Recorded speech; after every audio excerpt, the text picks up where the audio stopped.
are you first? I'm recording this. I'm doing well.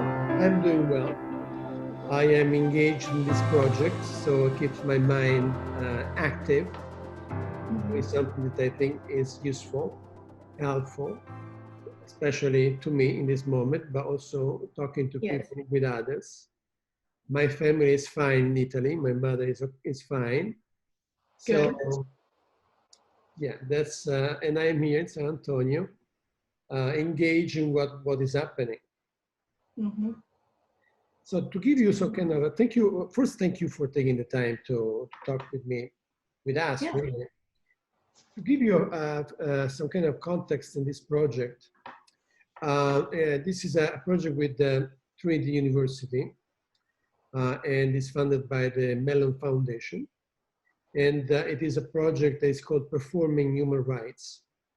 The original project was for us to deal with migration, both in the United States and then in Sicily, in Italy specifically. So we worked to do a project with the migrants here in San Antonio, applying the forum theater techniques, so collecting stories and out of stories creating a play that would engage the audience responses, and then go to Sicily and do the same with the migrants that are arriving from Africa to Sicily. And then look at the differences, the similarities, start to tell their stories, because really the work is about that. Of course, we cannot do that. So we decided to focus on the reaction of administrations around the world on COVID-19, and then the artists. So how the artists, what the artists are doing, how they are doing, and what do they think their work can do, contribute or not to contribute. Before starting this project, I was reading that the artists were not doing anything. In this project, I realized that the artists are very engaged in with their work consistently. And even inside their homes, they are acquiring new skills. They are training themselves. They are reaching out. They are looking for masters, the ones that they have studied under. And they are responding to what is happening right now. So there is incredible vitality with the artists. And I wanted to allow the artists to tell their stories, and how also their art is connected with human rights in a certain way. The point I start from is this. I am an artist, and I know that the first ones to really pay the effect of any crisis are the artists, because as you see in San Antonio, all the funding was cut. Right, so we find ourselves to be the first victims. So we as artists are a marginalized group of people. So my challenge is this: if the artists cannot do their art, which is often to respond to their communities, the world, who is going to tell those stories? And to me, is a human rights problem. That's where we are. So in giving you this kind of a context, I would love to know how your reaction. But if you would first introduce yourself, tell something about yourself, and then maybe react on this.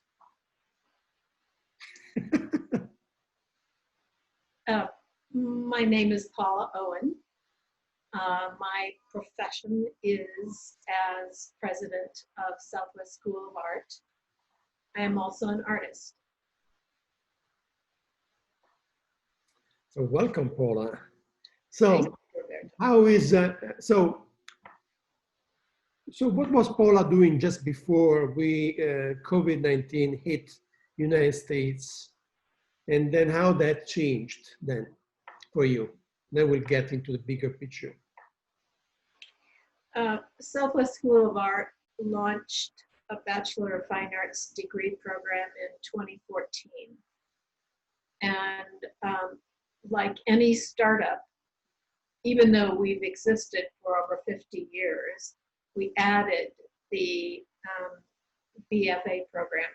But like any startup, we had, you know, the challenges of getting to scale and the challenges of accreditation and all kinds of regulatory requirements.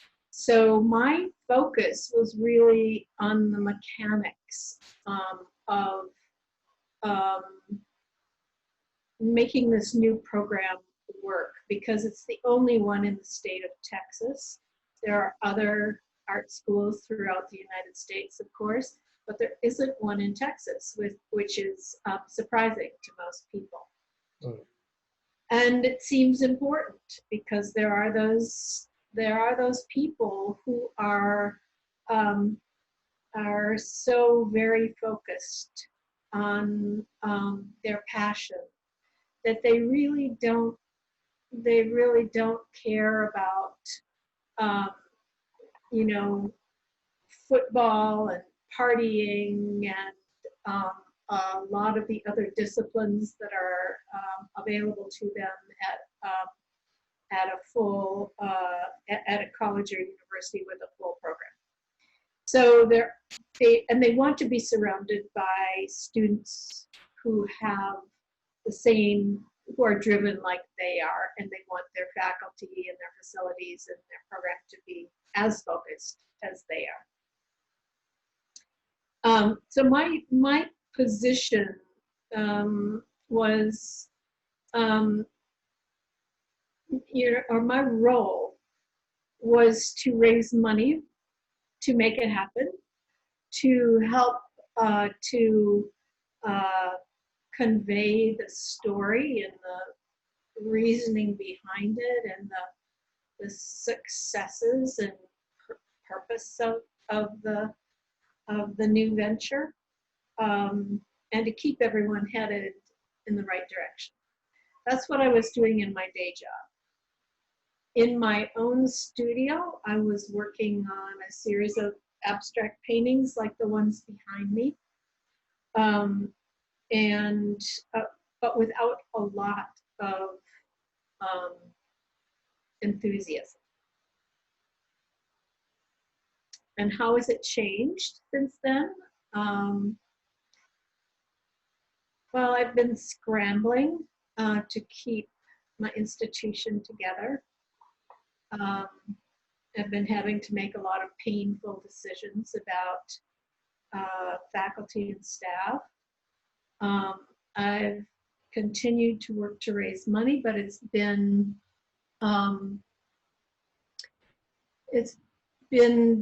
difficult because the priorities for most donors are health and human services during this crisis, which I understand. So my own you know, my own perspective has been compromised by that dichotomy. I want them to give to this very worthy cause, Southwest School of Art, but I also understand that people have got to eat. They need jobs. They need health care. We have a lot of people, as you know, in poverty in San Antonio. A lot of people struggling.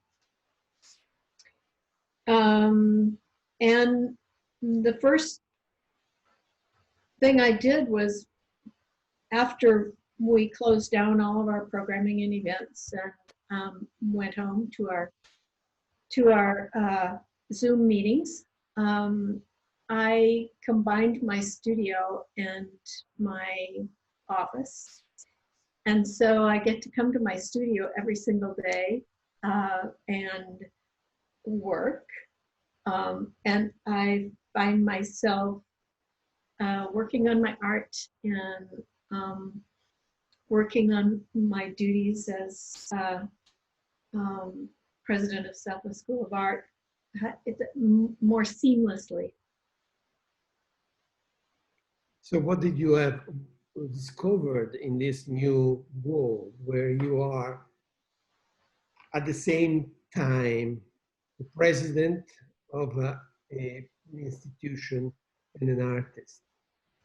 How did the two help and interact? Well, I think that they always interact. I believe that I'm probably a better and more empathetic administrator because I'm an artist.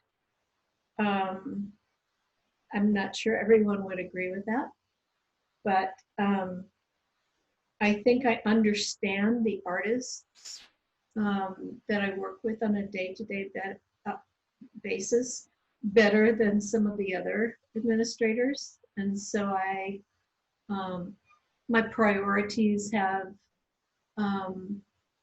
always been there, but now they are more so. And it's very similar to what you expressed earlier, that because we know that artists are marginalized anyway, we have to do a better job of articulating our support and advocating for the sector and for individuals and individual efforts. So one of the things I've been doing since the crisis began is to work with other arts leaders. And you may know this because you may have talked to some of them, but we've been working on an arts advocacy campaign. And the first thing we did with the campaign as a goal was to try to drive artists and arts organizations to the Americans for the Arts website so that they would take the survey on the impact of COVID-19 on themselves, on their work, on their ability to put food on the table, on their ability to continue. And we will use that data because Americans for the Arts can crunch the data down to the county level. We use that data in our campaign, and our campaign will have multiple efforts associated with it. The first effort we just submitted today, and that was a letter from approximately 50 different arts organizations, from the leaders of those organizations to the mayor, the city manager, and the city council about how the arts and cultural sector is underappreciated, undervalued, and critical to San Antonio, to the economic well-being of the city, to the hospitality industry, but really to the heart of who we are in San Antonio. So you have been very busy. Yeah. Yeah. I've been working longer hours than I normally do. Yeah. And that is very strange because it's a reaction that I got from everybody. Everybody is busier than ever. Yes. And I wonder why. Why? Are we stuck in our houses, but we are busier? And when people say busier, you're saying it with a smile on your face. There is a motivation behind that when people say busier, it's not with any rancor, with any, it's something positive. Can you articulate that for us? I'm sure there are many reasons, and if I had more time to think about it, I could articulate it better. But I think it's because artists have their sensory mechanisms are more finely tuned than the average person. And Can you repeat that? I think that artists have sensory mechanisms that are more finely tuned than the average person. That's what makes them artists. And then the expression is their art. But the first, before you can express it, you have to have sensed it, absorbed it, responded emotionally, psychologically, intellectually. And so I think that in a crisis, it's not surprising that artists would find themselves busier, and not just busier, busy seems like the wrong word, but engaged in trying to do their best to press on, find the optimistic or the deeper meaning or the new realities that become apparent in a crisis. So what I hear is something that I have been discovering, and it's become like my, in Italian it's called grido di battaglia, my move forward slogan. So you're telling me that the artists are more equipped to survive and thrive in a time of crisis? I believe they are. And you probably know I think it's an anonymous quotation that the victors write the history and the artists write the songs. And what lasts? It's the songs that last. And it's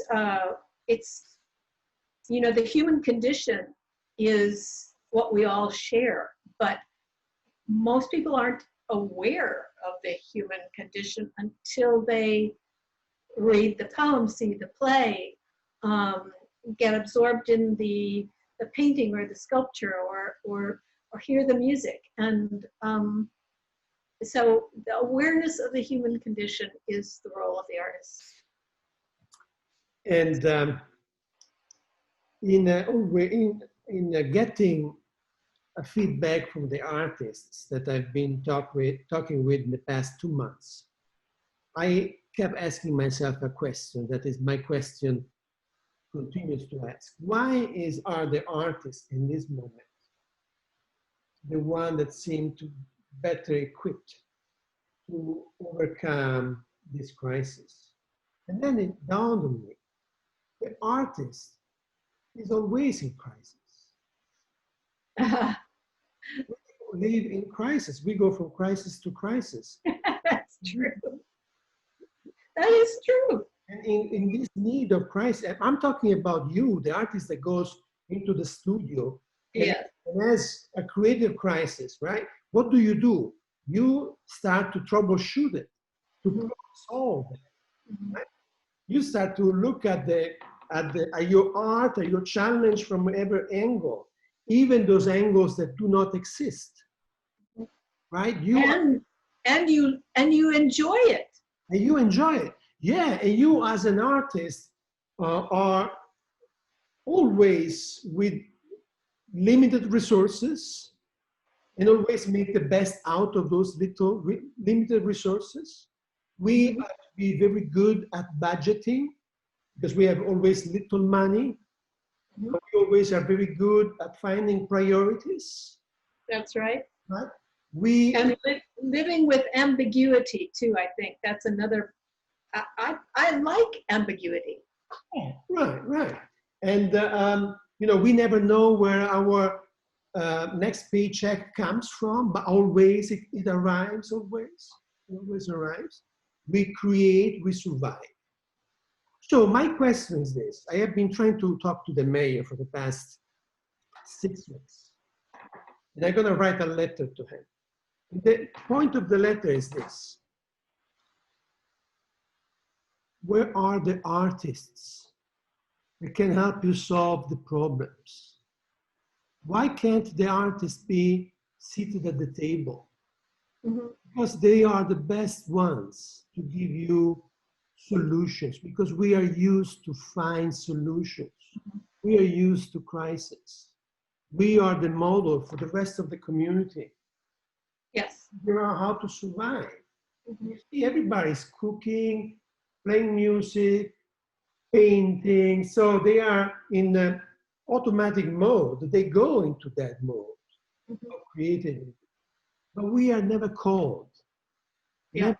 We think that we are valuable only if our art is valuable. I don't believe that. We are valuable also because as human beings, we have an experience of life. Yeah. That makes us survivor.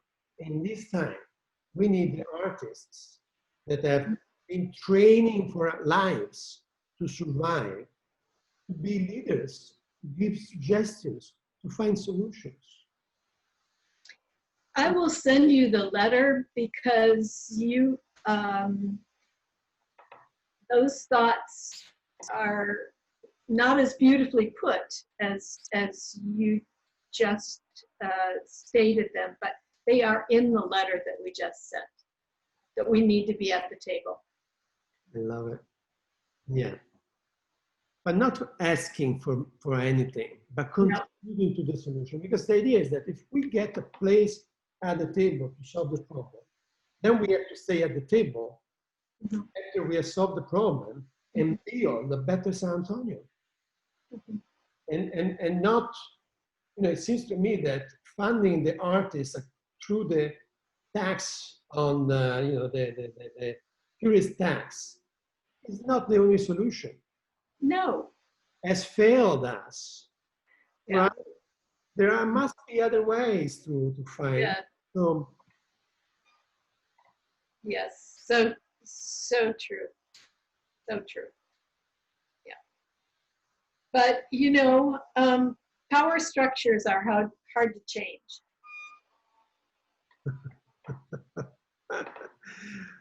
I know.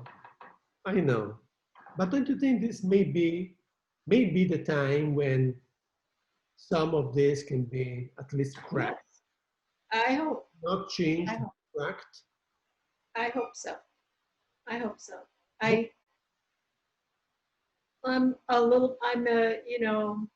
Octavio Paz said, I'm an optimist of the will and a pessimist of the spirit. Okay. So that's how I find myself as well. I'll keep trying, but yeah, I'm not sure that anything will change.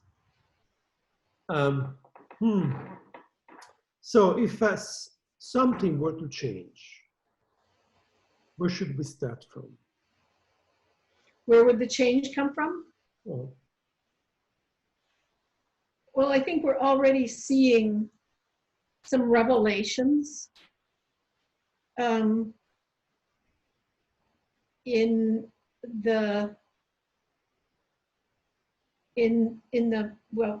right now, of course, we're dealing with structural racism in our society. So people are getting a glimpse into that, a further glimpse, another glimpse. Over and over we have, and that's how change comes. It has to be over and over and over until there's a shift. But also we saw revelation in terms of what professions we value. And I think there's a little bit of a shift now towards valuing teachers and bus drivers and grocery store clerks, and because we depended on them and we didn't know that we depended on them. Wall Street traders sort of faded into the background for a while. Maybe we will see something from that. We also started to value our migrant workers we needed those people in the fields to be able to eat. And then we needed the truck drivers to drive the produce around to the, it just became clearer. And some, artists are really good at connecting the dots, but not everybody is. That they're just much more linear thinkers. And so hopefully this was helpful to get people to broaden their thinking about who is valuable, why are they valuable, and then of course the effect of poverty on people's health vulnerability. That was another revelation. I don't think a whole lot of people had even, there are a lot of people who blame the victim, as you know. And so I'm ever hopeful, I'm ever the optimist of the will, and that there will be some shift. Also, we're going to get into politics here for just a moment, but I think that there was another revelation, and that was the revelation of the cravenness of our current leadership. We knew it, but it became even more apparent. And so who knows? Maybe we're going to move into more of a period of enlightenment. Usually after every crisis, a crisis like this, there is an improvement. Yeah. A drastic downward spiral. Mm-hmm. There's always that moment where you don't know if you're going to go up or you're going to go down. And it's also part of the crisis. So some people have talked about 1968 as a moment similar to this moment. Also because the protest is happening throughout the world, although I would argue that it has not the same power, can be compared. So how would you consider this historic moment if you were to put it in the place of history? Because so much has happened, right? The COVID-19 is still happening. So the universe, the whole universe has had a unique experience. We were all in together. And then we have the protest and for the killing of a young African-American. Mm-hmm. So historically, where are we in your opinion?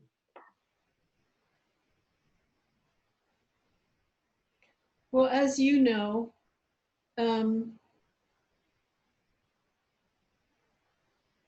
history does, you have to, I'm not always sure that I believe in progress. I believe in incremental progress. I believe in personal progress. I even think there's institutional progress or evolution. But in terms of the larger society, I think we have to keep relearning. And so, yes, I see some parallels with 1968. I was in college in 1968.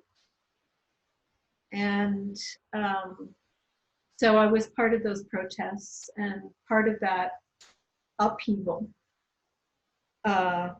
which was, the women's movement and the civil rights movement and the political movement against the war all at the same time. So there were a lot of the given ideology, a lot of the acceptable way to think and be was under the microscope, was blown up, not under the microscope, blown up. And so there's some, I think there is some similarities. And I'm not sure that this particular moment is as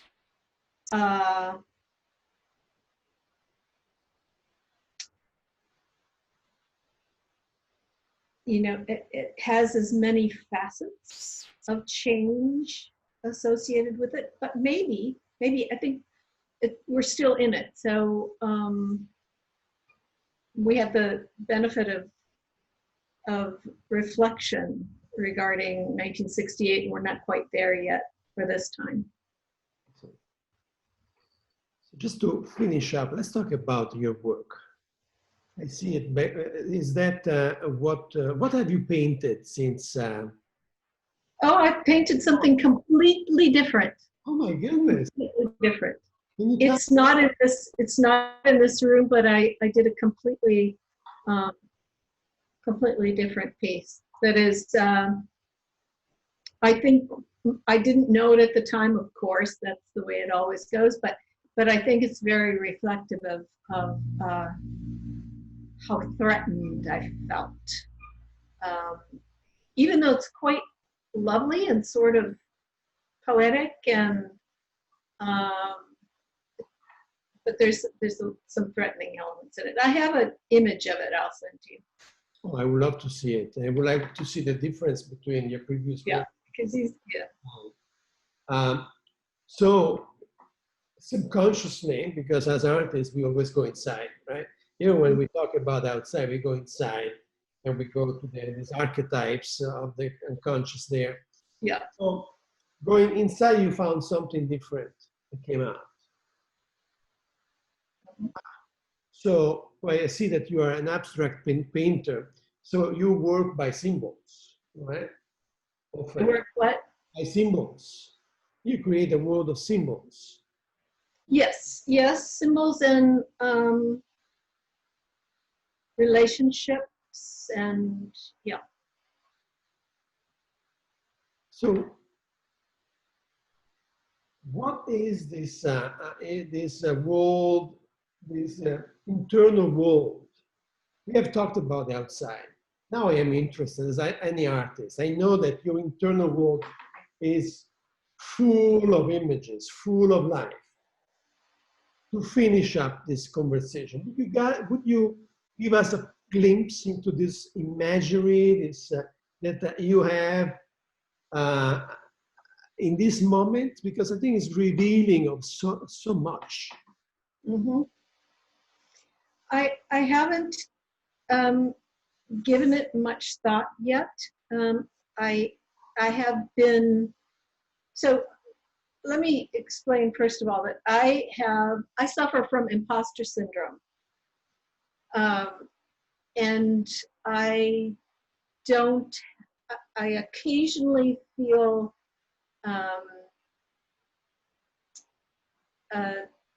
that I'm getting somewhere in my art, but most of the time I don't. Most of the time I think that it's phony, that it's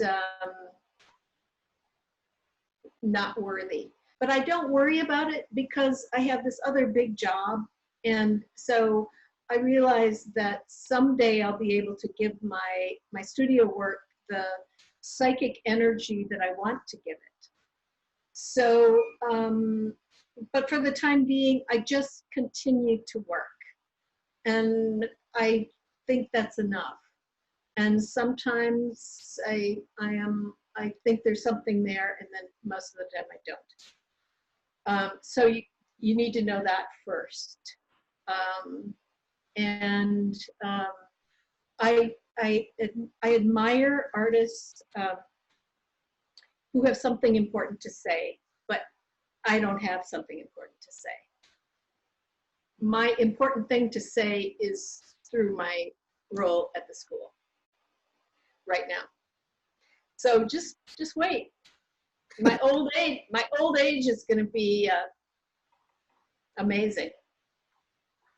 Well, this age is also being amazing because what you have done with the school is just spectacular. And I hope that someone like you, or that will take you as a model, as a teacher, would also do the same for the performing arts and create a BFA program in San Antonio. I know. I think it would just be fantastic. That would be fantastic. But you know, you are a model now. Somebody's going to follow that model. Well, we talked about it a while back, and I don't see any reason why it couldn't happen, but it's hard. Especially now. Especially. Yeah. But not impossible, as you have. Not impossible. No. No, not impossible. So, Well, thank you very much for the time that you have. I enjoyed it. I enjoyed it. And I do have your email address, so I'm going to post this in our drive, and I will give you access to the drive, so you can also do the interviews with all the other artists from all over the world. As part of Performing Human Rights, we will post this on our YouTube channel, every interview and every conversation. And then we're going to do a documentary on the work that we are doing, and just to get people talking about these important issues. And for us, also, what is very important to me is really the role of the artist in society, and the artist being valued for the many talents an artist has, which is not just doing art, but really living life, you know.